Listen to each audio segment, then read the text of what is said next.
right, good morning, everyone. Welcome. My name is Amir Faroki. I'm chair of the Transportation Committee here on the City Council. I'm joined by my colleagues from, I guess, the right of the dais, Councilmember Alex Wan, Councilmember Mary Norwood, Councilmember Byron Amos to my immediate left, and to my right, Councilmember Keisha Shawn Waits. Welcome. We have a quorum. We are going to get started today. Our first order of business is to adopt the agenda. Can I get a motion to do so? Motion by Norwood, second by Amos. Please open the vote. The vote is open.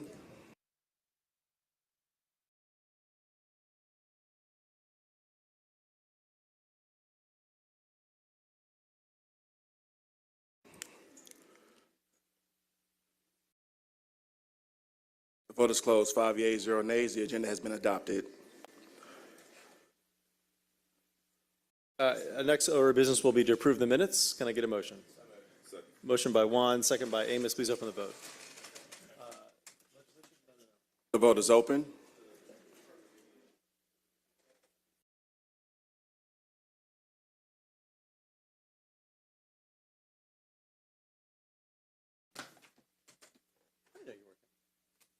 The vote is closed. 5 yeas, 0 nays. The minutes have been approved. All right, we'll now move on to public comment. Do we have folks signed up today? Yes, Mr. Chair, we have one, Mr. Steve Parsons. Mr. Parsons, can you come forward? You'll have 3 minutes. A whole room full of folks eager to hear from Mr. Parsons. They're going to be disappointed, perhaps. All right, going once, going twice. No, Mr. Parsons. We're joined by my colleague, Councilmember Antonio Lewis. All right, let's move on from public comment. Presentations, reports, and updates. We don't have a formal report today from any city department or agency, but if you recall last year, I asked aviation to come outside of his aviation report to talk about, thanks, Alex. Just trying to get attention. Yeah. To talk about kind of broader trends and aviation that the airport was navigating post-pandemic and what that meant for facilities and concessions and usage. Similarly, I've asked Delta Airlines to come today to talk a little bit about the market as they see it, how they are looking at Hartsfield-Jackson International Airport as a primary hub for their work, but also what the future aviation may look like given current trends and how that may factor into our decision-making as an oversight body for the airport. So I want to welcome up two folks from Delta. I've told them, like every presenter, they got 15 minutes and then we can have Q&A. But you'll see a PowerPoint on the screen and a presentation here for all council members.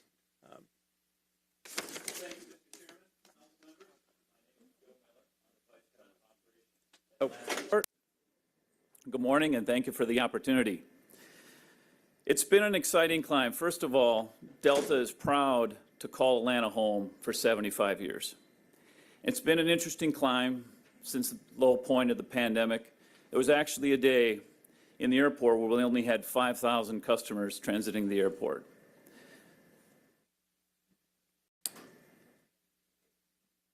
Contrast that to today. Atlanta serves as Delta's largest hub. Just to give you a general idea of the scope, Atlanta is larger than the next 3 hubs combined: Minneapolis, Detroit, and Salt Lake City. B Concourse, on a given day, has more flights for Delta than Atlanta, than LA or LaGuardia. So it is the engine that drives Delta. It's been rapid growth. We've hired over 10,000 employees since 2021. Hiring from Georgia's experienced and diverse workforce continues to be a major focus and a component of our strategy. You see from some of the stats on the page, we have 35,000 Delta employees based in Georgia. Now we're at over 800 flights a day, seats per day over 100,000. It's been a great climb from where we were in 2020 till today. We're almost fully restored. We're at about 95% from a seat standpoint from where we were back in 2019. Let's talk about the network. I love seeing route maps, and I love seeing Atlanta at the center of it. If we look at the summer, we're talking about 850 peak day departures to over 205 destinations. That's 16% more seats than we had last summer, and more exciting, 27% more seats, international seats, than we had last summer. How is Atlanta growing? It's also growing in gauge. So at the end of this month, we're going to say goodbye, a kind farewell to the 50-seat airplane for Delta Connection, and we've seen aircraft grow in size as we utilize our gates. The great thing about seeing the gauge growth is now every market out of Atlanta will have a premium cabin product. More comfortable and better service.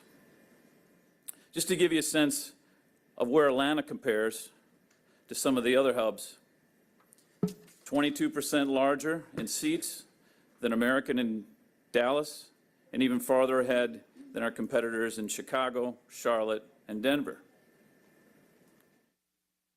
Let's talk about international service. As we mentioned, this is the last piece to come back from the pandemic, and we're excited, as we talked about earlier, to have 27% more growth than we did last summer. We've increased service from Atlanta to Latin America with Buenos Aires service once a day, Atlanta-Santiago once a day. We added Atlanta-Sao Paulo to twice daily.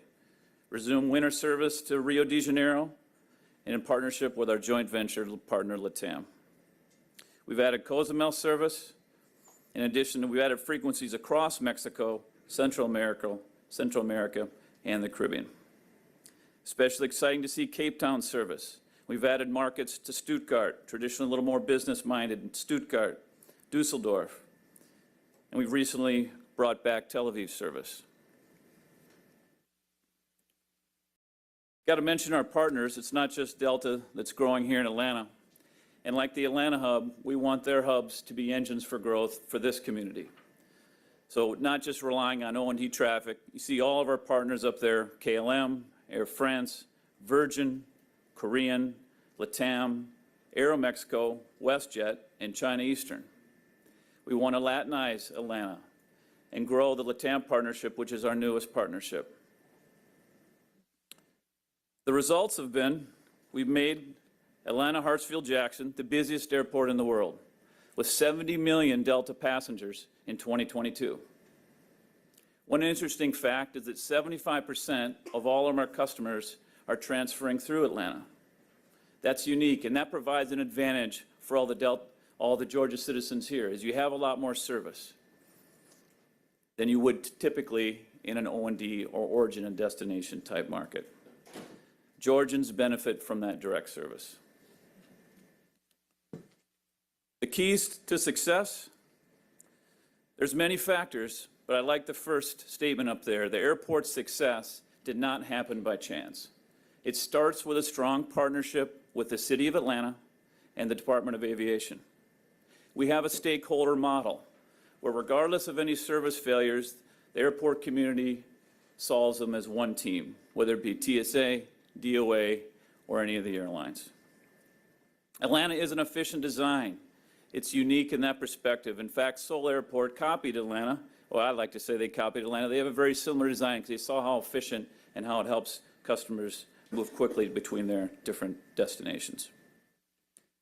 It also really starts and ends with our people. Operational performance is the foundation. Our motto at Delta is safe, clean, on time with bags. That's the brand promise. I always like to say, besides that, you need to have a smile. Warm, caring customer service. But the partnership with DOA and with B's leadership, we've been able to do a lot over these past few years.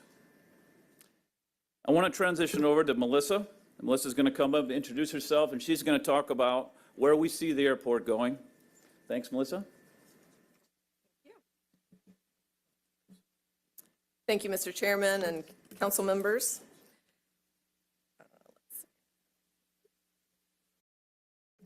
And if you could just introduce yourself absolutely. fully and your title. So I'm Melissa White. I am Managing Director of Delta Corporate Real Estate. Thank you for having us today. So Joe set the groundwork for us. We are so excited that Atlanta is the busiest airport in the world. Retook that title from, the dregs of COVID, as he referenced. But our goal is not just to be the busiest airport, but the best airport. Delta also has the motto that no one better connects the world. That's what the city of Atlanta benefits from, what our community values. As Joe mentioned, the direct service all around the country, all around the globe. We have a strategy to deliver on that service promise. We break it into 4 categories for Atlanta. That's infrastructure investments, customer experience enhancements, technology and innovation, and sustainability. Now, I'm going to start with infrastructure investments, and I just want to set the stage that this is really just a sampling of projects. There are probably dozens of initiatives in each of these categories, and we've just picked out a few to talk about with you today.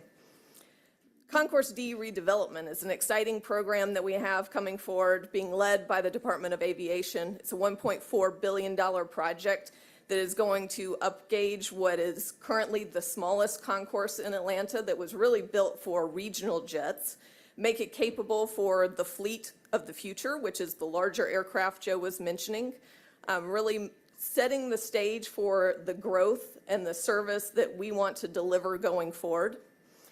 Facility investments run the gamut across the airport. There's the ongoing renovation and renewal programs that touch all the escalators, the elevators, the lobby ceilings, if you've been in the airport recently, the canopies I would put in this category as well. It's really the things that keep the airport running day in and day out and provide those little touches of customer service enhancements that are necessary to sustain the level of operations that we're running every day.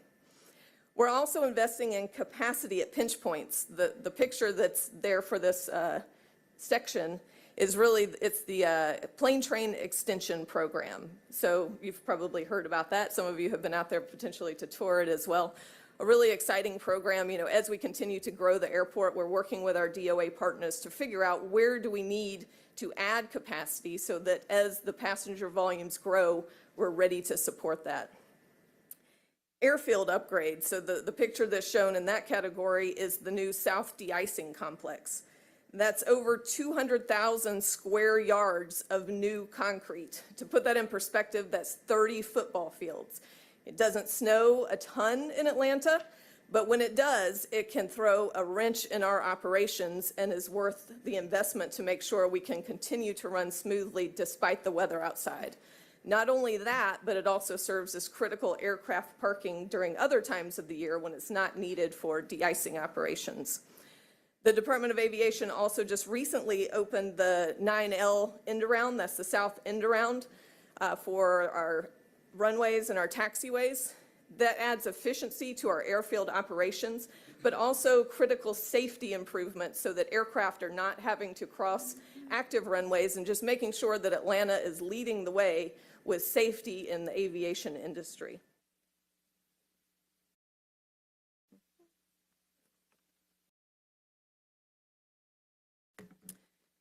The next area we wanted to talk about was customer experience enhancements. I want to start with the concessions program revitalization.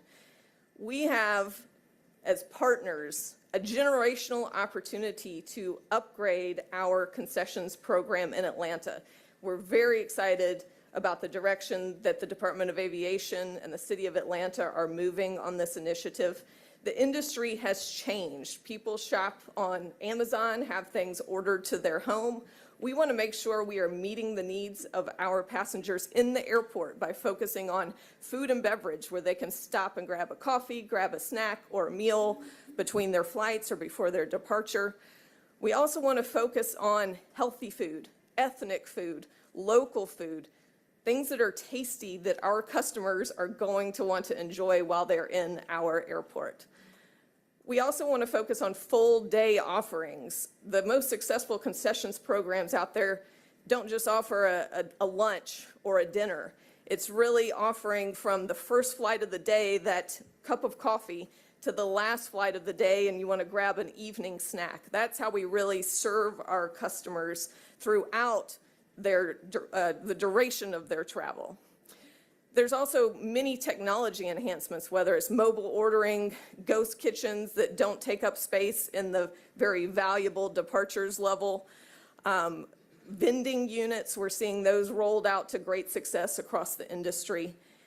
But we also want to focus on participation with the right level of support for small and minority businesses. We think the City of Atlanta has a great culinary offering. Let's make sure that we are reflecting that in our airport and helping these new businesses enter the airport space, again, with the support that they need to be successful. We'd also encourage ongoing reinvestments. Many of these concessions programs, have up to a decade of term. As the busiest and best airport in the world, we want to make sure that the concessions program continues to evolve with trends and with our customers' expectations. So really making sure that we keep up with that as we go along and don't find ourselves behind the times. We're also investing in things like security upgrades. So Delta undertook the upgrades of the South Security Checkpoint. We installed the newest CT machines, state of the art, and is really the most seamless security screening experience in the industry today. The Department of Aviation is currently working on a program to upgrade all of the main security lanes to that same technology so that even the standard passengers will get the benefit of a more seamless experience. We're also going to talk a little bit about technology and innovation. So digital ID in Atlanta, we've rolled this out in Atlanta and Detroit. It's an optional service for our TSA pre-check customers who are interested in opting into a facial recognition or facial matching service that allows them to have effectively a touchless experience from the time that they check their bag, go through security, and board at the gate. This is, again, a technology that's new and I would say somewhat in a pilot program, but that we look to roll out across the industry to really meet the needs of our customers. Also, the Fly Delta app. There's all the time-saving traditional tools like pulling up your boarding pass or checking your flight, but we're also rolling out new features like the Sky Club indicator that tells you whether the club on your concourse is busy or not. Thank you for visiting our Sky Clubs. They generally are pretty busy, but really making sure that the customers have all the information that they need at their fingertips to have a great travel experience. We are also focused at Delta on sustainability, making sure that we respect our customers, respect the planet, and really lead the industry in this area. We have a net zero commitment by 2020, and part of the initiatives that we're looking at are electrifying our ground service equipment across the industry. Several of our hubs, we're nearing 100% on that, and we will continue to work with the City of Atlanta to roll that out, make sure that we have the power charging infrastructure needed to enable that process. Delta's also investing in sustainable aviation fuel and looking to set up the requisite, systems to be able to fuel aircraft with this new type of fuel. While not mentioned on the page, we are also removing single-use plastics. We're saving over 5 million pounds of trash every year, and we'll continue to identify new initiatives going forward to help us be the leaders in the industry.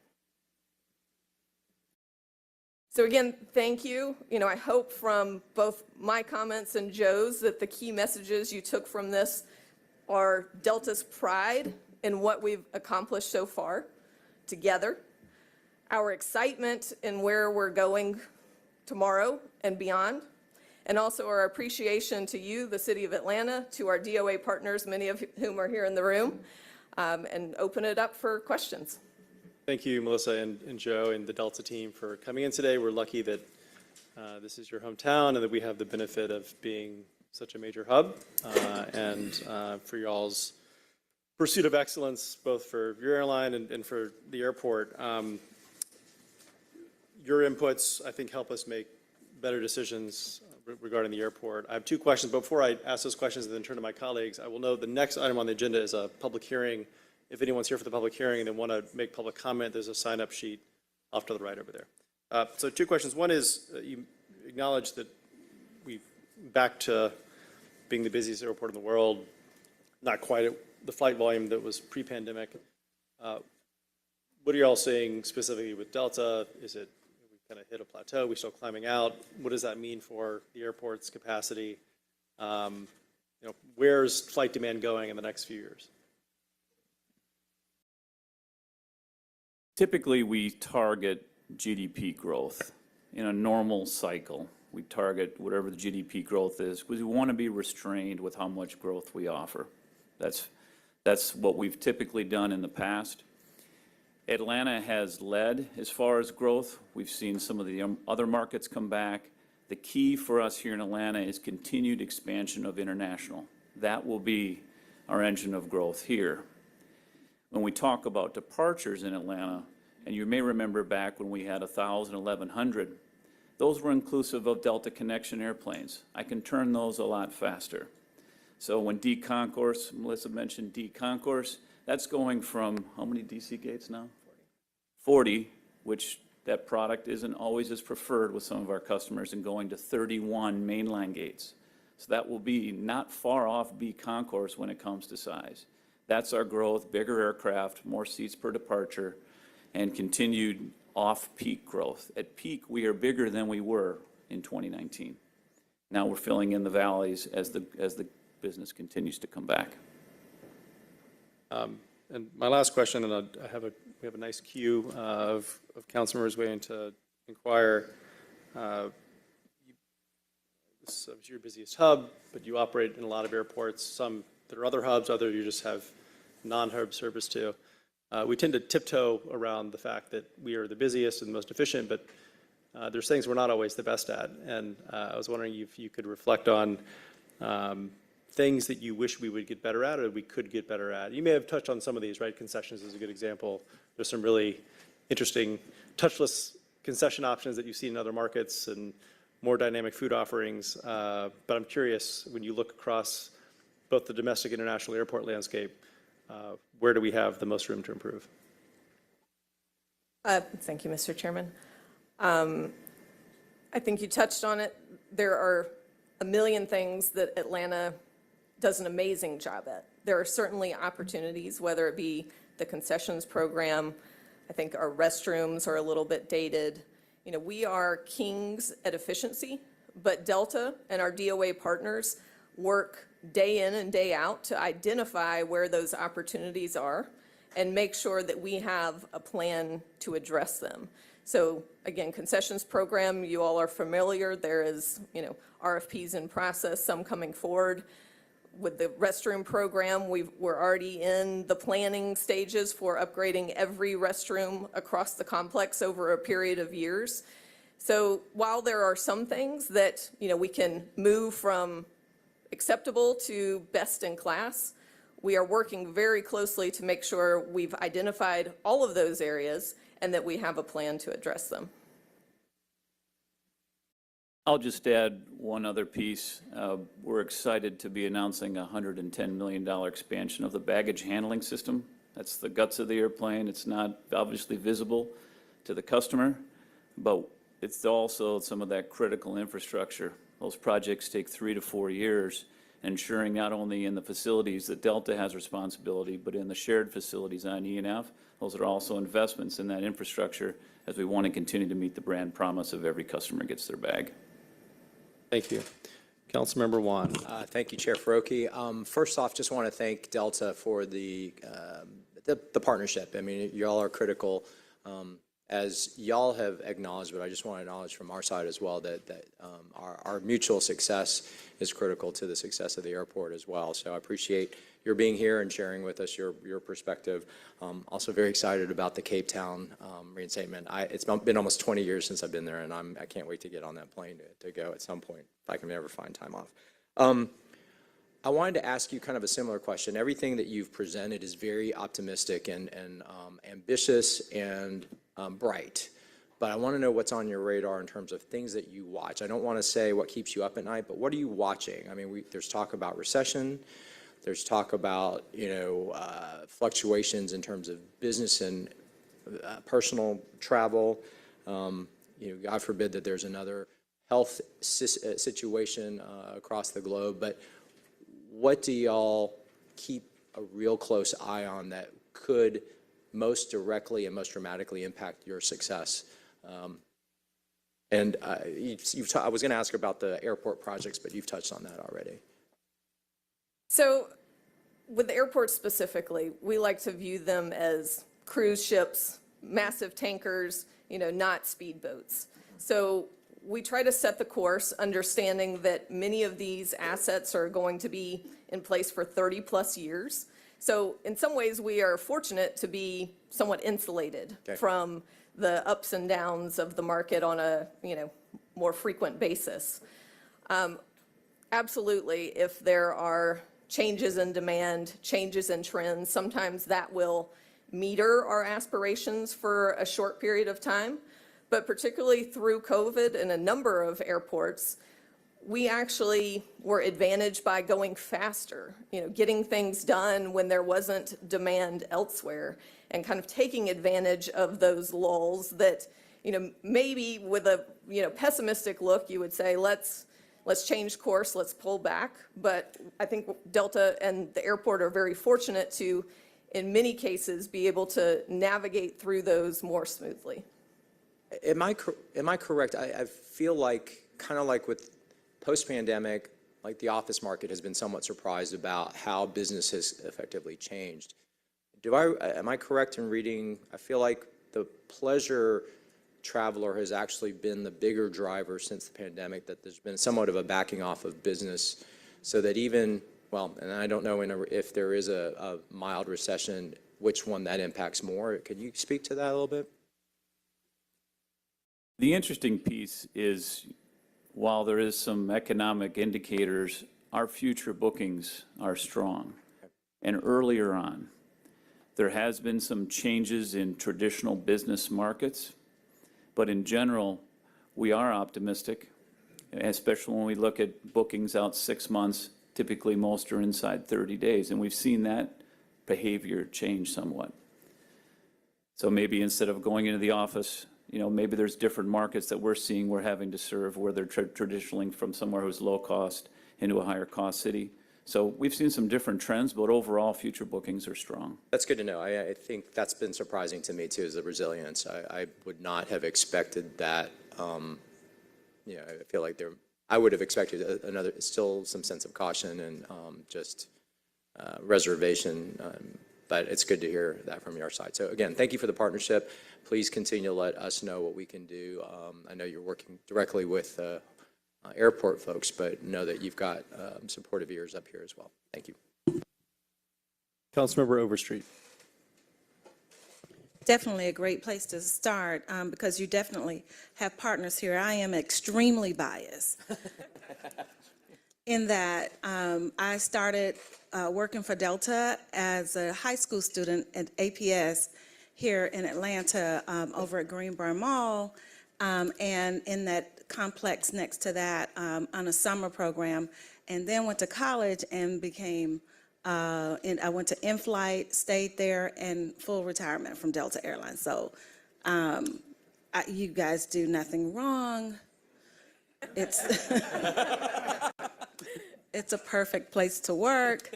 And you do have partners on the council, because we want to make sure that you're getting everything that you need to make our gym, the airport, the best that it can be. So in that same vein, I also was wondering about the fact that once upon a time, business travelers were the driving force, and it really is strange to me that that has changed, and I'm happy about that at the same time, because a lot of things that we do in aviation is geared so towards the business and not so much the experience and the family. And I'm happy to see this balancing act that's happening now, because I'm on that other side, and I love to travel for no reason. And so I literally am happy to hear this. Just know that you do have a partner. I hope that going forward, you don't ever feel landlocked, like you can't grow like you want to here in the city, because I do believe we have the expertise and innovation necessary to always make sure that you all are shining. And I have nothing bad to say, no hard questions, all softball. So thank you for this today. Thank you, Councilmember. You, Councilmember Norwood. Yes, I'm interested if someone wanted to get a digital ID, what's the process? I love it, by the way. Yeah, it's great. So, Councilmember, we will get back to you with the exact specifics, but I believe if you have TSA pre-check, you have the option in the app to opt in to the process. But we will certainly follow up with you to make sure we Great, thank answer you. your question thoroughly. Thank you. Councilmember Lewis. And thank you again for coming this morning. My questions are to see how we can help. I know Delta hires a lot of Atlanta folks. And when I see a lot of the headlines that talk about how the Delta employees can no longer use the sky lounges and a lot of their benefits, and I'm seeing people trying to organize now trying to unionize at Delta, and the movement has made its way into my city council office. I'm wondering, is there any kind of way we can assist in these kind of factions? Like, what can we do to make it to where the employees that some folks, my nephew, young folks who want jobs at Delta, who want to throw bags just so they can fly on the weekends sometimes. They're losing these perks. So what's going on to make you all want to take away these perks now? Thank you for the question, Councilmember. We were excited when we had the opportunity during the pandemic to actually insource our cabin service team. We have 1,900 new employees. In fact, 40% of our employees at the Atlanta airport have less than 2 years' experience. We see folks moving from not only all over Georgia, but all over the Southeast to come take jobs here at Delta. We believe a best relationship is one that we have today. And the benefits, we continue to review benefits, and we continue our guarantee to our employees is that we're always top tier. And that hasn't changed through the pandemic. And one more question. You mentioned the concession program changes. I would like to see more detail about it because I know the city of Atlanta, we take pride in saying we have the best DBE program in America. We showed America how to do it. And so whenever I see changes coming, I would like to see what they look like. And I just heard you say we have once in a lifetime or time changes coming. So I would like to see those numbers to see what kind of changes are we looking forward to. Absolutely. So we will circle back with you, Councilmember, with the details of that. So many of our concessions agreements, or technically your concessions agreements, run kind of a 10 to 15-year term. Over the COVID period, there were some extensions that were allowed. So over the next few years, we really will be meeting the end of the term for most of the concessions, both retail and food and beverage across the airport.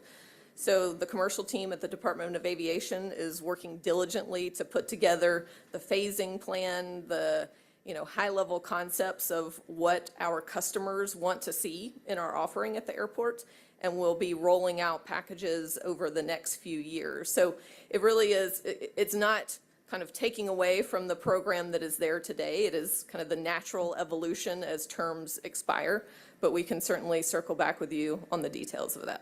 That's perfect. Thank you. Councilmember Amos. Yes, first and foremost, like everyone else, thank you. I actually spent 7 years on DOA security, so with the expansion of the airport and the canopies that was put up, was around some of the difficult conversations that took place, but Delta definitely supports the city and the airport just as much as the airport and the city support Delta. Coming from my previous life when I was on the Board of Education, I want to say thank you for everything you do for the children in Atlanta Public Schools and all of our education systems here in the city.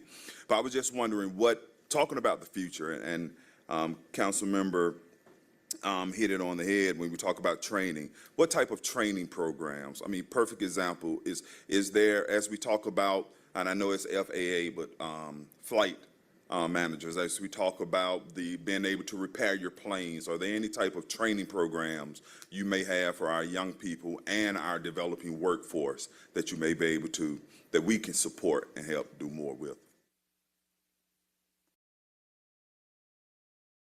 We're fortunate at Delta, we haven't had some of the similar challenges others in the community have had getting talent.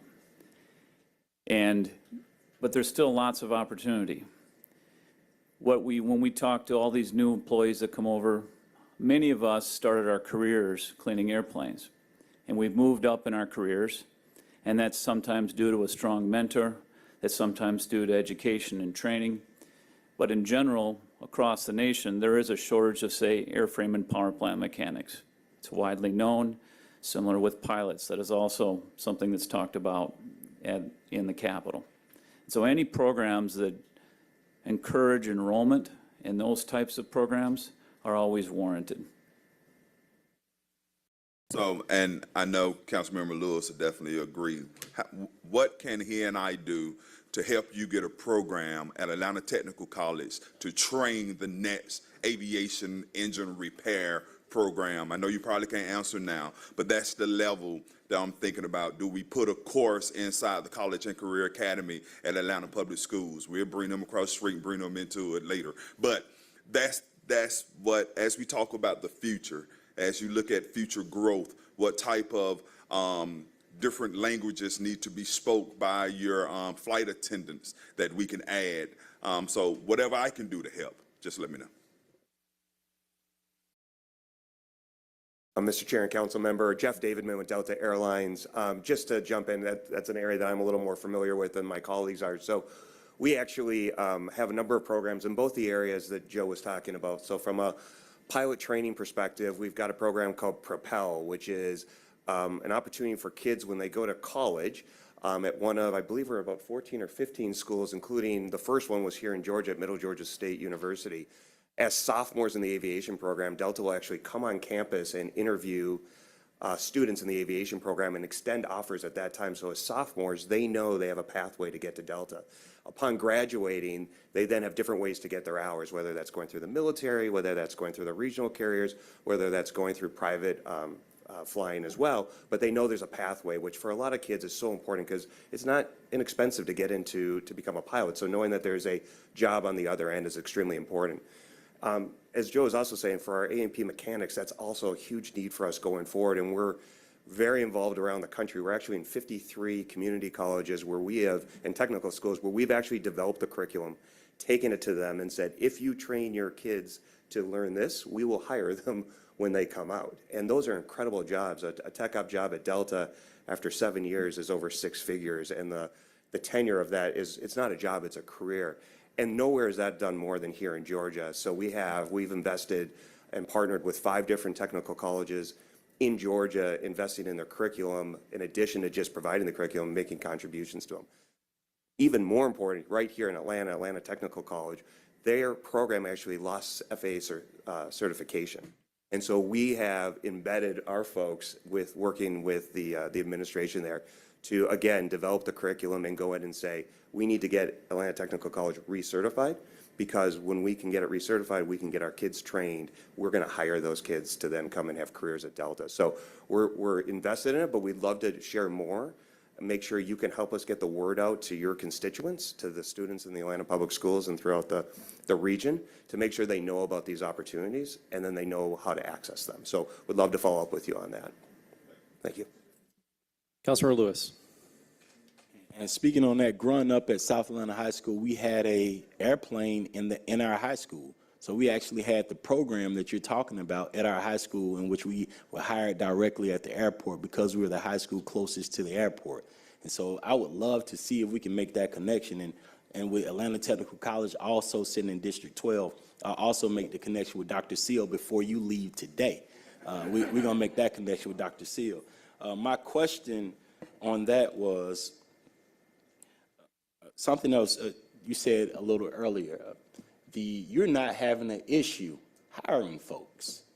Is there any kind of thing that you would suggest? Because we've had an issue all over in so many different departments, so many different companies having issues hiring folks. But yeah, we know If you live in Atlanta, everybody wants to work for Delta. And so you are not having that issue with no positions. And so how are you doing this?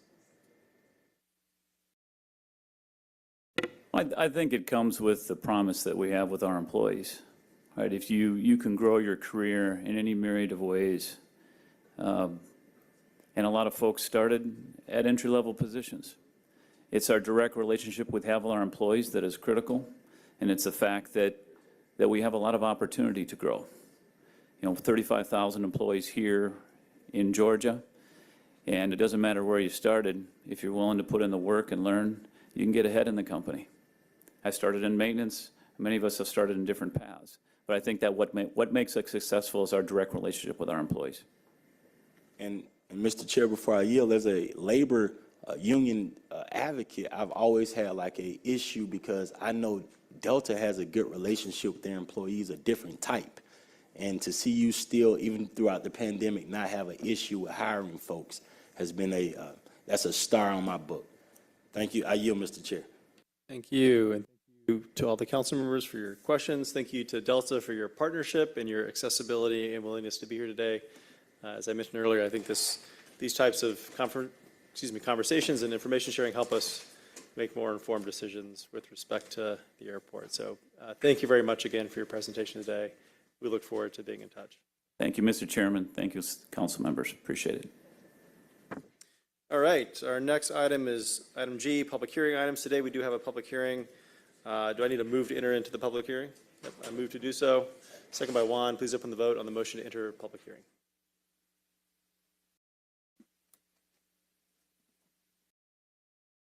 Vote is open.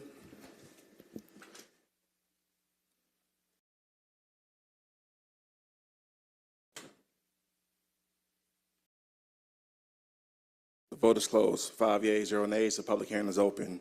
Item number 1, 23-0-1167, an ordinance by council members Keisha Shawn Waits, Byron D. Amos, Andrea L. Boone, Michael Julian Bond, Antonio Lewis, Mary Norwood, and Marcy Collier Overstreet, as substituted and amended by Transportation Committee to rename Bell Street Southeast to Leonard Tate Street Southeast to waive certain provisions of Section 138-8 of the City of Atlanta Code of Ordinances and for other purposes.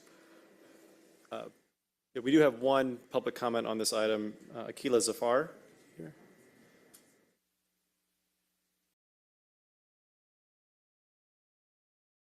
Well, this is the only opportunity for public comment. I guess it doesn't have to be specific to this legislation, so you're welcome to make it now. Yeah. Apologies, this is And you exciting. should have 3 minutes. Okay. My name is Akila Zafar, And I'm Christine Drush. and we live in Councilwoman Mary Norwood's district. We are residents of Chastain Park in a cul-de-sac on West Park Court. Our residents age from 1 year to 83 years old. And given that Chastain Park is a very busy area, we've had a lot of strangers coming in doing reckless driving, craziness, and as fun as that can be at some age, it's actually been very, very dangerous for our residents and pets. And I've seen street racers come in and do donuts on the cul-de-sac. So we're just asking for the Transportation Committee to please consider installing speed bumps for the safety of our residents and pets. And as I mentioned, a year old to 83 years old, so we really would like to use our cul-de-sac and not be afraid. And we just also want to thank Councilwoman Norwood's staff, specifically Kent and Jim, for their time and all of your time, and thank you so much. Thank you all.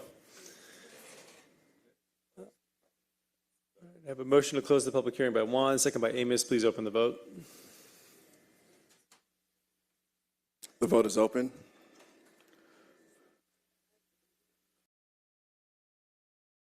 The vote is closed. 5 yeas, 0 nays. The public hearing is closed. Mr. Chair, we will need to amend the item. The amendment changes the street directionals from southeast to northeast in the caption and all references of the legislation. Motion to amend by Juan, second by Faroki. Please open the vote. The vote is open.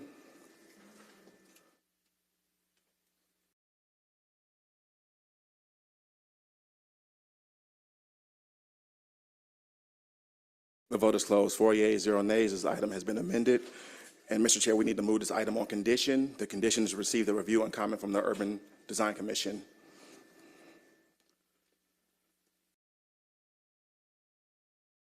Is there a motion to do so from the body? I'm going to abstain on this paper, but, yeah. Motion by Lewis, second by Overstreet. I will note this street, one, I have general reticence on street namings in general. I think we do it too often and it causes a whole lot of headache. I think there are compelling reasons to change street names on occasion. I'm not sure this is one of them. This is not my district, though. This is, I believe, is in Councilmember Bakhtiari's district. She is not a signatory to the paper, so I want to consult with her and have a broader discussion about it. But Councilmember Oman. Thank you, Mr. Chair. I do have a question on this one. I kind of have the same philosophy in terms of street renamings. Number one, do we have a count of the number of addresses that would be impacted by this, so businesses and residences? Is that, I don't see it in the legislation. I don't know if that's something that someone else has. I was emailed, but it was from an activist, so I don't know if the numbers are accurate. Is there something from the department? If not, then I'm going to add that condition on whenever the motion comes up, because I'd like to see it. What is it? Yeah, well, okay, well, I mean, I just want confirmation from the department on the number of addresses, businesses and or residents. Second question is, the other strategy around renamings has been toppers or kind of the formerly known as or also commemorative naming. Has that been explored by the department in terms of a potential way to honor Mr. Tate? Yeah. And I'll just note, I mean, not that we're apples to apples with the Big Apple, but New York City prohibits any street name renaming, and they only allow for toppers. That, interestingly, the group that advocates for the topper has to come back and re-advocate for it after every 5 or 6 years, which creates some lack of permanence on it and some attention that is required to keep it going. And we do have street toppers around town. There's certain streets downtown, for example, that have street toppers instead of street renaming. Councilmember, I see there's no DOT answer. Okay. Answer to I'll probably abstain until I can get answers on that as well. Thank you. Councilmember Lewis. Well, I wish I could have let Councilmember Waite speak first, but I say I live in a district where a lot of streets are named after General Forrest with 2 R's. Like Hank Aaron New Beginnings used to be called Forest Hill New Beginnings. It sits on Forest Hill Drive. And down the street from that is Stone. I can't wait until redistricting happens because we have an entire community named after Stonewall Tell and all those folks over there in Leela Valley. And so we live in a city that got some issues. And so I hate because that man hated black folk. Mr. Forrest did, right? And so whenever I go to Hank Aaron New Beginnings, and we got young folk there every day, they say I'm on Forest Hill Drive with 2 R's. And what they've tried to do to some of those streets is take the R off. But I remember, right? And so while I'm very sensitive to some of these streets, Stonewall Tell, Forest Hill Drive, in these black communities. Thank you. And as I mentioned at the start, I think there are compelling reasons, like Councilmember Lewis suggested. It's not clear, one, the street was studied by a committee a few years ago on Confederate names and monuments in the city, and it was inconclusive, as this street was named well before the Civil War, and it was likely a number of streets, from what I understand, that was named after Whig Party members. Many of those streets were removed when the connector was built, so the like-minded streets aren't named. But I've heard from residents in my district who grew up on Bell Street, who are African-American, who don't want to see the name change. And so I think it just requires some context and additional discussion. Councilmember Norwood. Yes, I was here for the public safety meeting when we had, I think, 50 or 60 people who spoke in favor of this and who spoke about Leonard Tate. I knew Leonard Tate. He is, of course, still with us, but in serious health issues. What we were told is that there was one major building that would be impacted. So it is a very short segment. And I am not one who just renames streets every day, but I think this does make sense.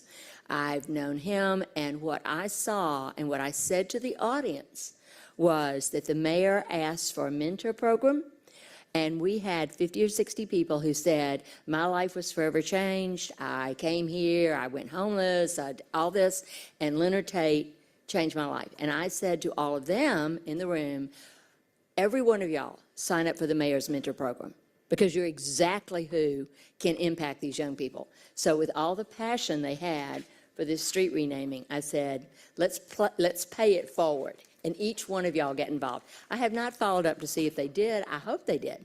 But I really will support this. I do think that we have changed a lot of names of a lot of streets, and we all know, but this one is a short segment. It does not affect multiple properties, and the passion that I heard is something that was very, very touching in the city's history. Thank you. Councilmember Waits. Mr. Chairman, thank you. On April 12th, we had the same number of individuals, this was several dozen people, who arrived at the urban design meeting at 4 p.m. I believe the meeting concluded about 7:38 p.m. The agenda was very long, several pages. For whatever reason, those same individuals that came here, some 30 or 40 people, were not allowed to speak because there was not a quorum. And I guess my concern today is I'm not sure where the opposition lies, given the comments that have been made from the community and those individuals who are directly impacted, who live in those communities. I don't want to get into a conversation about street namings in terms of Confederacy, because I think everyone's history is important. But what I will say, today, we go before the Urban Design Commission again, I think April 26th today. And it's my hope that, given the comments that we've heard, given the community support that we have, that we'll be able to move this forward. In fact, in waiving the Urban Design Commission requirement, because we did attend. We were present for 4 hours, and for whatever reason, things kind of fell apart. And so we won't get into process with that, but I would simply urge my colleagues to overwhelmingly support this piece of legislation. And even though Leonard Tate is not with us physically here today, I think it's important that we ensure that his memory and that his legacy is carried on, given the work that he's done for our city, for our state, and for our nation. Thank you. Thank you. Councilmember Lewis. And I want to state that Councilmember, the Honorable Derek Bozeman, stood in front of us in that committee and told us that Bell Street was named after a racist person who was a part of the Confederate Army. And as soon as he sends me the list before this meeting's over, I'll tell y'all the name of Mr. Bell that he said, because I stand with Mr. Bozeman. The Honorable Bozeman is going to send me that list, send me that name as soon as possible. I say that to say that we have some, you know, Atlanta we've had a checkered past. We got a past, we're the beautiful community because we talked about it. We did it right.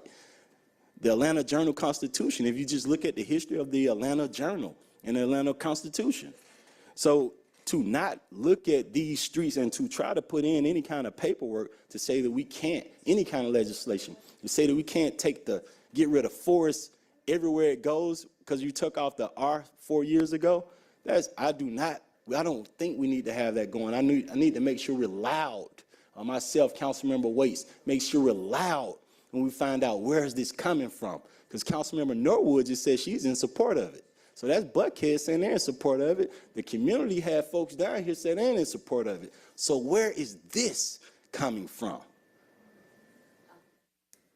So again, I'm abstaining because the person who needs to be in support of is the district council member who represents the district, and her name's not on the paper. She may very well be in support, but great. When it comes to full council, she can voice to it.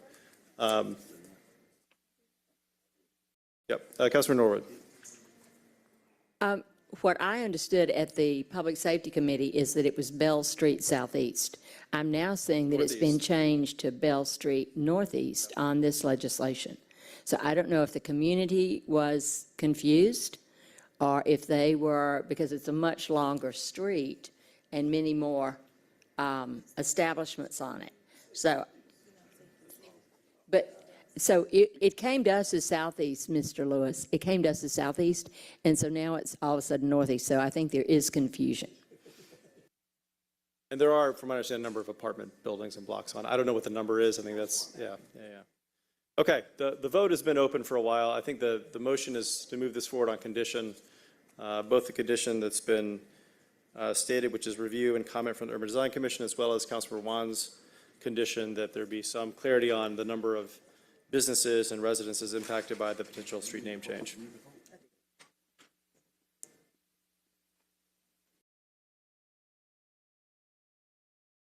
Yep, Mr. Smith, please.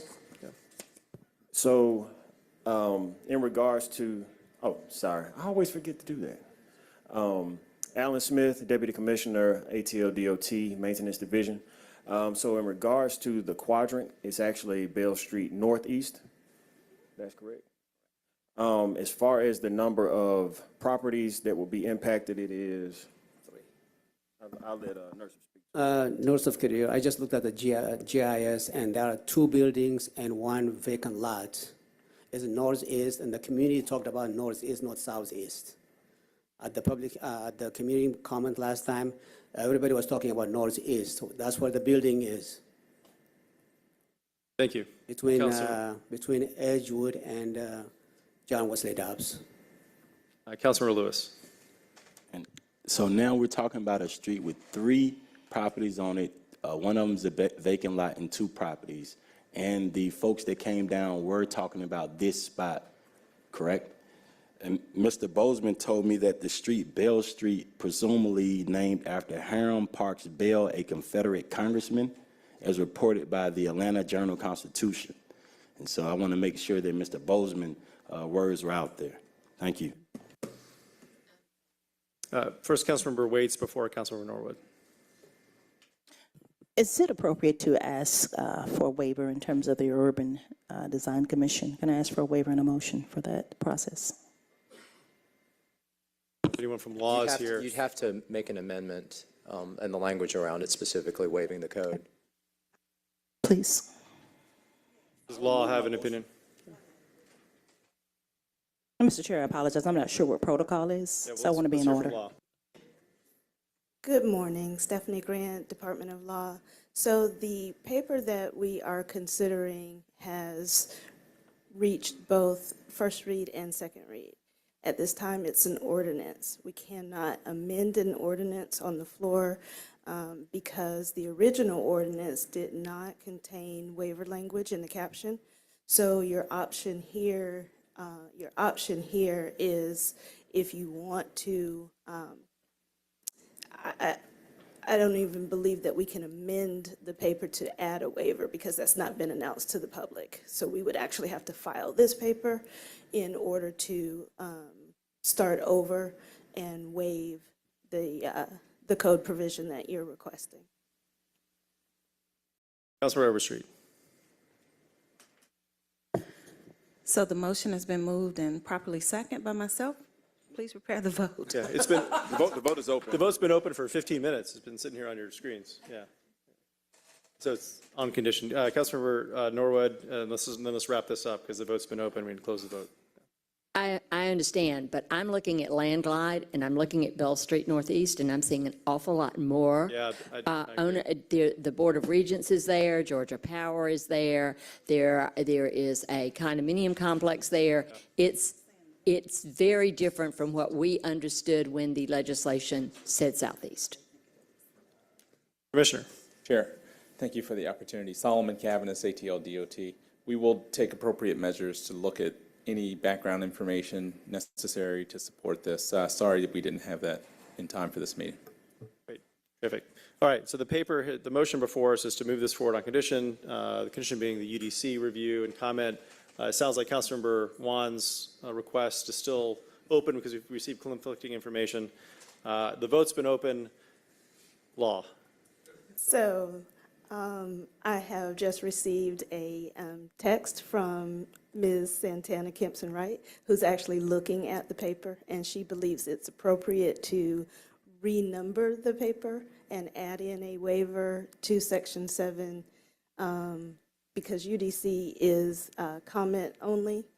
and not a requirement for a condition of passing. So Okay, that's what Ms. I had- Kimpson Wright believes. What does law think? I don't have the paper in front of me, and I think, I think I would, okay. Yeah, let's get this right.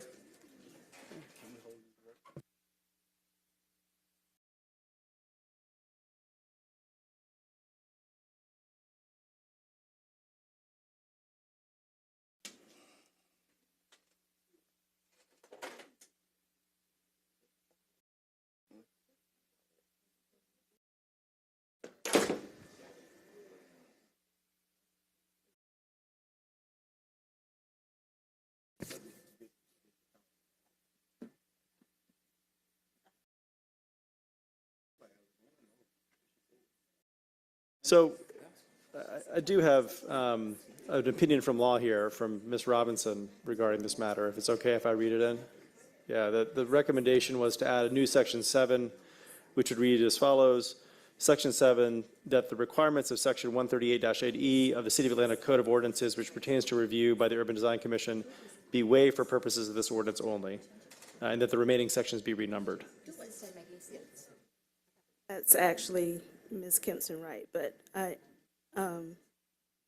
that was, I that was, accept that. I Okay. accept that. I'm looking at the actual paper, and what I was mistaken that there were no waiver provisions in the caption in the first place, and there actually are. okay. Not not really sure what section was being waived. Oh, qualifications and conditions. Great, thank you. So we can amend it as you requested. Procedurally, this vote's been open. It has not been closed. Do we need to Withdraw. So who made the motion on this? Councilmember Lewis, can you withdraw your motion if you don't mind? I withdraw my motion. Okay. This vote is closed. So, Councilmember Norwood. I would like to amend the paper. We are talking about amending it to change it from southeast to northeast. I want to go back to southeast. That's already been done. Northeast has already been done. We've already amended the paper. That happened earlier. We Okay, voted on I it. want to re-amend it, because I was there.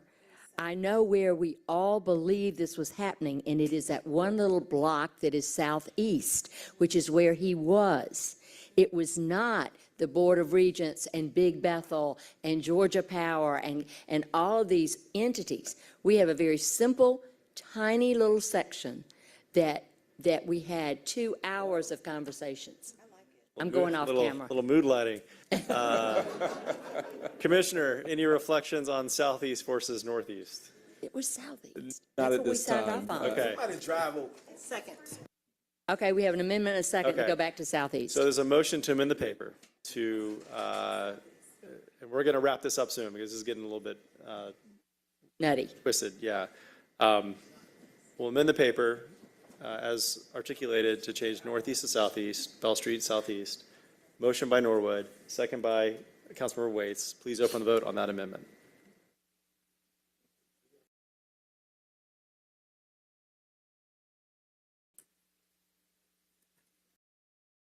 Okay, we need the vote? And if this goes through to full council and it needs to get re-amended, we can re-amend it there, but we're going The to vote is open.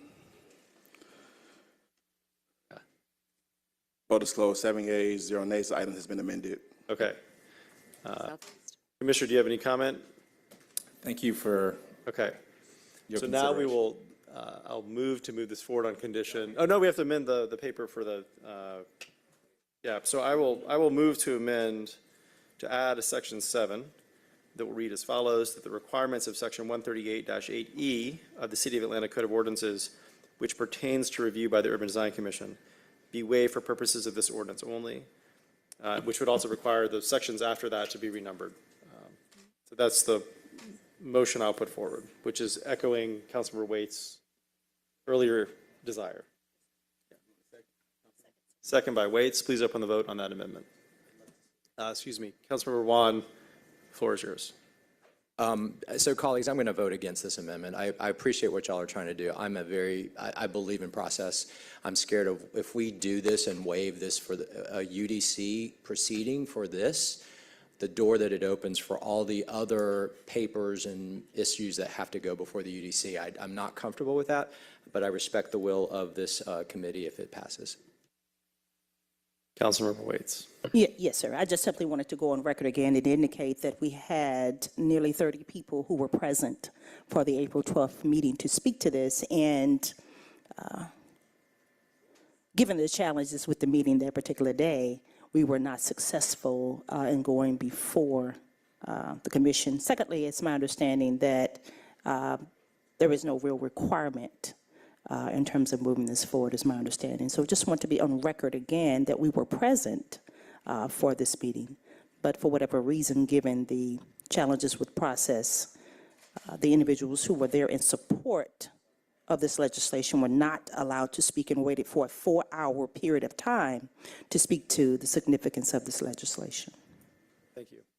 So the motion to amend, we didn't vote on it yet, right?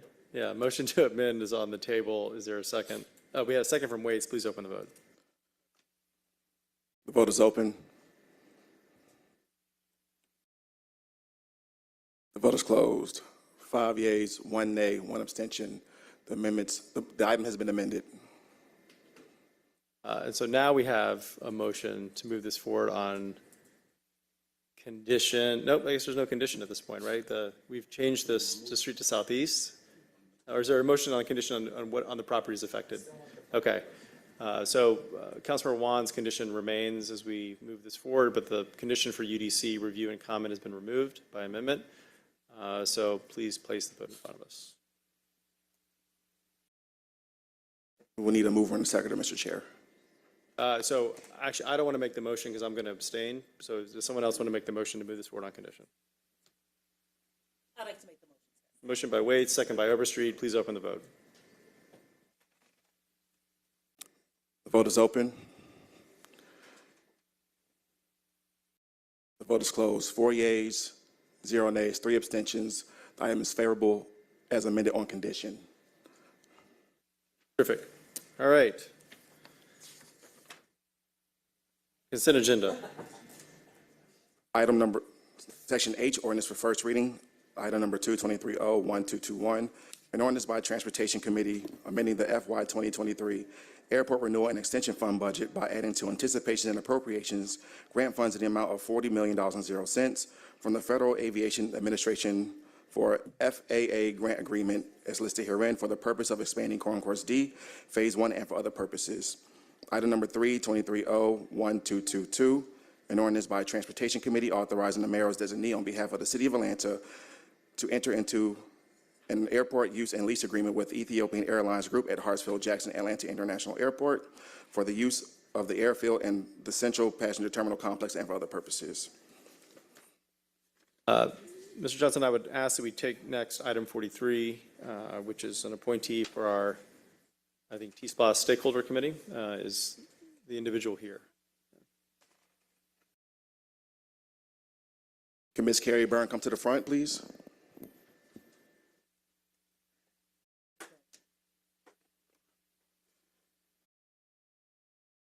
Mr. Chair, let me sound this item real quick. Yes, please do. Item number 23C, 5047, a communication from council members Jason Winston, District 1, Amir Faroki, District 2, Byron D. Amos, District 3, Jason Dozier, District 4, and Michael Julian Baum, Post 1 at Large, appointing Ms. Carrie Byrne to serve as a member of the Stakeholder Oversight Committee. This appointment is for a term of 2 years. Ms. Byrne, good to see you. Good morning. Thank you for being here. Can you just tell us a little bit about your background and why you want to serve on this committee?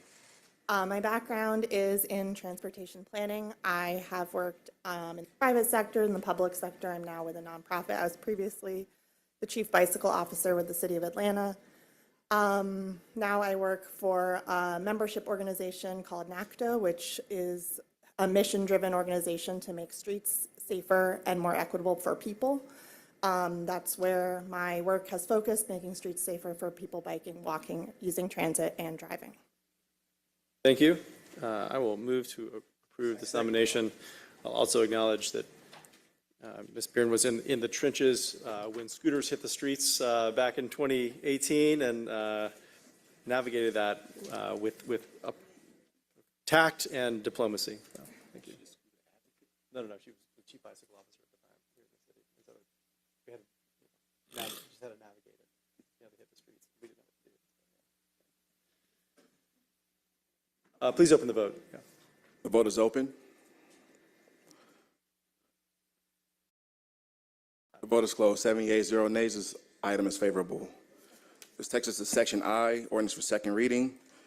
Item number 4, 23-01185, an ordinance by Transportation Committee authorizing the mayor as designee on behalf of the City of Atlanta to enter into a lease agreement with Spirit Airlines Incorporated for cargo warehouse and employee parking located at the Hartsfield-Jackson Atlanta International Airport, waiving the lease of city-owned real property requirements contained in Section 2-1547, Article 10, Procurement and Real Estate Code of the City of Atlanta Code of Ordinances, as well as any other conflicting code provisions and for other purposes. Mr. Smith. Good morning. Michael Smith, Deputy General Manager, Department of Aviation. This would allow Spirit Airlines to expand their cargo space in the North Cargo facility as well as employee parking. It'll be a term for 5 years, 5,000 square feet, 85,000 annual rent with a 3% annual escalation. I'll move to approve. Second by Juan. Please open the vote. The vote is open.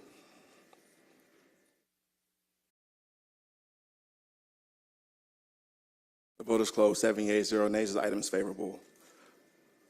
Item number 5, 23-01195, an ordinance by Councilmember Amir Faroki authorizing the Atlanta Department of Transportation to commence the appraisal process for a portion of abandoned section of West Ashland Avenue Northeast between Krog Street Northeast and Lake Avenue Northeast, more specifically described in the attached Exhibit A, with appraisal costs being paid from the fund department organization and account numbers listed herein and for other purposes. And Mr. Chair, this item will need to be substituted. The substitute attaches Exhibit A and also provides the amount of the appraisal charge and the account streams in the legislation. Great. I'll move to bring forth the substitute. Second by Juan. Please open the vote on the motion to bring forth the substitute. The vote is open. It was emailed to us, correct, this morning? Yeah. Yes, Mr. Chair. The vote is closed. 7 yeas, 0 nays. The substitute is brought before you. Great. I will move to approve. This is a parcel in my district that has long been part of a residential lot, but apparently a small portion of it was, city-owned for many, many years, or at least many, many years ago, and has not been used as such for a long time. It's essentially incorporated into someone's property. Second. Motion by Frogie, second by Lewis. The vote is open. The vote is closed. 7 yeas, 0 nays. This item is favorable on substitute. Item number 6, 23-01196, an ordinance by Councilmember Amir Faroki to amend ordinance 22-01751 adopted by the Atlanta City Council on October 17th, 2022, and approved by the mayor on October 24th, 2022, to correct the fiscal year 2023 intergovernmental grant fund for which raised grants funds will be anticipated and appropriated and for other purposes. Approved by Juan, second by Faroki. Please open the vote.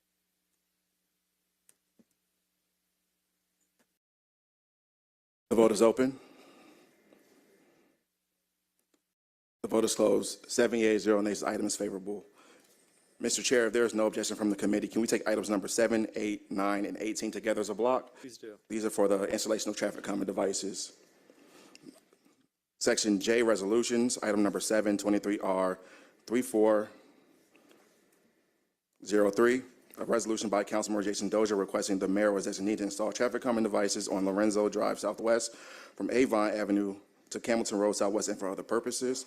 Item number 8, 23R3404, a resolution by Councilmember Jason Dozier requesting the mayor was designee to install traffic calming devices on Rose Circle Southwest from Joseph E. Lowry Boulevard to White Street Southwest and for other purposes. Item number 9, 23R3405, a resolution by Councilmember Jason Dozier authorizing the mayor as designee to install traffic calming devices on Oakland Drive Southwest from Donnelly Avenue to Campbellton Road Southwest and for other purposes. Item number 18, 23R3420, a resolution by Councilmember Antonio Lewis requesting the mayor as designee to install traffic calming devices on Fletcher Street Southwest from Welch Street Southwest to West Avenue Southwest and for other purposes. I'll move to approve. Second by Overstreet. Please open the vote. vote is open.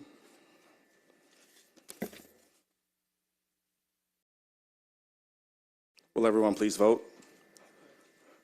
The vote is closed. 7 yeas, 0 nays. This item is favorable. Takes us to item number 10, 23R3408, a resolution by Councilmember Mary Norwood requesting the mayor as designee to make the intersection of Trabert Avenue Northwest and Brooklyn Avenue Northwest an all-way stop control intersection, to request the Atlanta Department of Transportation to make an all-way stop at the intersection of Trabert Avenue Northwest and Brooklyn Avenue Northwest and for other purposes. I'll move to approve. Second by Norwood. Please open the vote. The vote is open.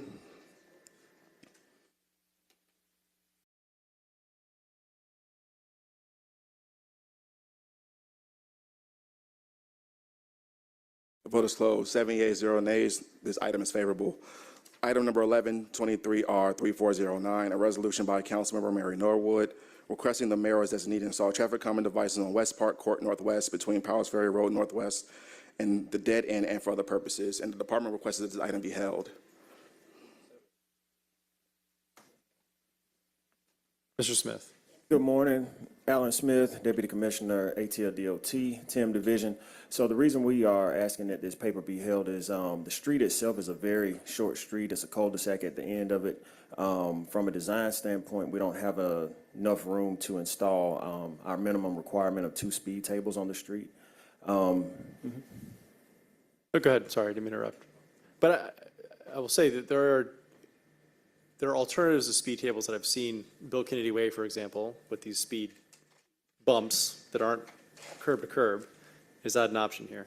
I think, we're obviously open to, I know a couple of members of the community came up and actually talked about what the problem was with, racing and things like that. We would like to have a conversation with you, Councilmember Norwood, maybe engage a couple of members of the community and see what we can do from another implementation standpoint. Okay, I'll move to hold for 2 weeks' time certain, and to meet with the commissioner and assistant deputy commissioner. So we got a motion to hold by Norwood overcoming Councilmember Wan's initial motion to hold. Second by Lewis. Councilmember Overstreet. Just want to remind everyone that we started saying traffic calming devices because we didn't want it to just say speed humps. So do you remember that? Because we were always trying to look at ways to not put ourselves in a box. So that could be, it could be anything. Yeah. It doesn't have to be speed humps. So, we can hold it for 2 weeks, but we would be just agreeing to look at traffic calming devices, all of them. Councilmember Lewis. I would like to remove my second now, if the motion, or remove a motion, because I like you preaching right. I mean, I like what you said right there. I withdraw my motion to hold. Is there a And motion? I make a motion to approve. Motion to approve by Norwood, second by Lewis. Please open the vote. The vote is open. The vote is closed. 7 yeas, 0 nays. This item is favorable. Mr. Chair, there is no objection. Can we take items 12 through 17 and 20 together as a block? No objection. These are for encroachment agreements. Item number 12, 23R3410, a resolution by Councilmember Mary Norwood authorizing the mayor or his designee on behalf of the City of Atlanta to execute an encroachment agreement with American Traffic Solutions Incorporated, doing business as Vera Mobility, for the purpose of installing and maintaining automated traffic enforcement safety devices in Howell Mill Road right-of-way for the purpose of administering the school zone speed camera enforcement program and for other purposes. Item number 13, 23R3411, a resolution by Councilmember Mary Norwood authorizing the mayor or his designee on behalf of the City of Atlanta to execute an encroachment agreement with American Traffic Solutions Incorporated, doing business as Vera Mobility, for the purpose of installing and maintaining automated traffic enforcement safety devices in the Peachtree Battle Avenue right-of-way for the purpose of administrating the school zone speed camera enforcement program and for other purposes. Item number 14, 23R3414, a resolution by Councilmember Andrea L. Boone authorizing the mayor as designee on behalf of the City of Atlanta to execute an encroachment agreement with American Traffic Solutions Incorporated, doing business as Vera Mobility, for the purpose of installing and maintaining automated traffic enforcement safety devices in the Bakers Ferry Road right-of-way for the purpose of administrating the school zone speed camera enforcement program and for other purposes. Item number 1523R3416, a resolution by Councilmember Marcy Collier Overstreet authorizing the mayor or his designee on behalf of the City of Atlanta to execute an encroachment agreement with American Traffic Solutions Incorporated doing business as Vera Mobility for the purpose of installing and maintaining automated traffic enforcement safety devices in the Continental Colony Parkway and Stone Hogan connector rights-of-way for the purpose of administrating the school zone speed camera enforcement program and for other purposes. No, we're not there yet, guys. There's more to read in.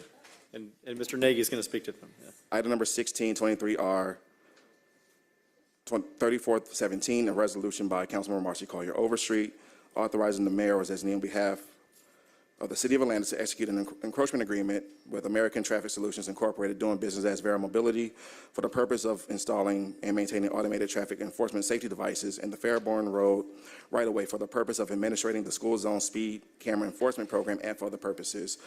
Item number 1723R 3418, a resolution by Councilmember Marcy Collier Overstreet authorizing the mayor's designee on behalf of the City of Atlanta to execute an encroachment agreement with American Traffic Solutions Incorporated doing business as Vera Mobility for the purpose of installing and maintaining automated traffic enforcement safety devices in the Children's Drive right-of-way for the purpose of administrating the school zone speed camera enforcement program and for other purposes. Item number 23R 3422, a resolution by Councilmember Antonio Lewis authorizing the mayor as designated on behalf of the City of Atlanta to execute an encroachment agreement with American Traffic Solutions Incorporated doing business as Vera Mobility for the purpose of installing and maintaining automated traffic enforcement safety devices in the Cleveland Avenue right-of-way for the purpose of administrating the school zone speed camera enforcement program and for other purposes.